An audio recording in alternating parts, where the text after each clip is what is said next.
Magandang umaga! Kumusta po? Narito po ulit ang update natin para sa lagay ng ating panahon ngayong umaga po ng April 27, 2025. Sa ngayon po ay nananatili na easterlies o yung mainit na hangin na mula sa Pacific Ocean ang dominanteng hangin na umiihip po sa malaking bahagi na ating bansa. Mayroon pong intertropical convergence zone o yung breeding ground ng mga weather disturbances ang nag-i-extend po dyan sa may south of Mindanao at nakapalo po dyan ang LPA na ating minomonitor na tinawag nga po na Invest 929W habang nasa layo po ng 335 kilometers southeast ng General Santos.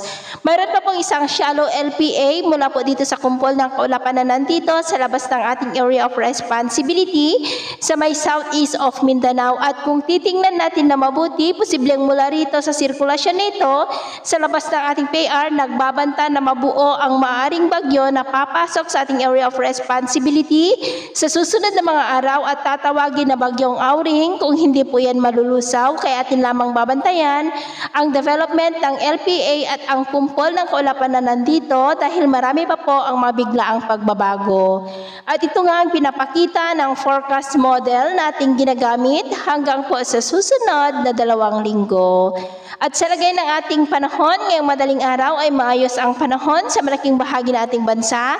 Pero may chance pa rin ng mga isolated rains sa may Lobo, Batangas, southern part ng Quezon, Camarines Norte, Catanduanes, Romblon, Marinduque, Calapan, ilang bahagi ng Palawan, Capiz, Escalante, Cebu, Bohol, ilang bahagi ng Leyte, Samar Provinces, Dinagat Island, Zamboanga del Sur, Basilan, Davao Oriental at Sorsogon. At mamaya po ay sisikat naman ang araw sa malaking bahagi ng ating bansa pero may chance pa rin ng cloudy skies with isolated rains sa may Lobo, Batangas, ilang bahagi ng southern part ng Quezon, Bicol Region, Marinduque, Romblon, Palawan, Cadiz, Samar Provinces, ilang bahagi ng Leyte, Cebu, Surigao del Sur, Davao Region, at Sarangani. At mamayang hapon po, posible pa rin ang cloudy skies with isolated rains sa ilang bahagi ng Bicol Region, Palawan, Panay Island, Bacolod, Tagbilaran, Leyte, Samar Provinces at malaking bahagi ng Mindanao. Kaya kung lalabas po tayo sa ating matahanan,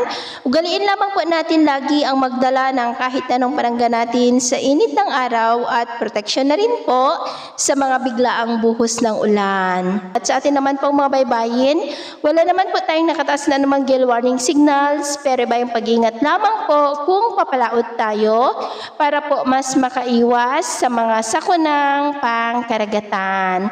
So, ito muna ang latest update natin sa araw na ito. At ako pumuli si James na nagsasabing sa kahit na pagsubok po na darating sa ating buhay, huwag na huwag po tayong mawawalan ng pag-asa. Thank you and God bless!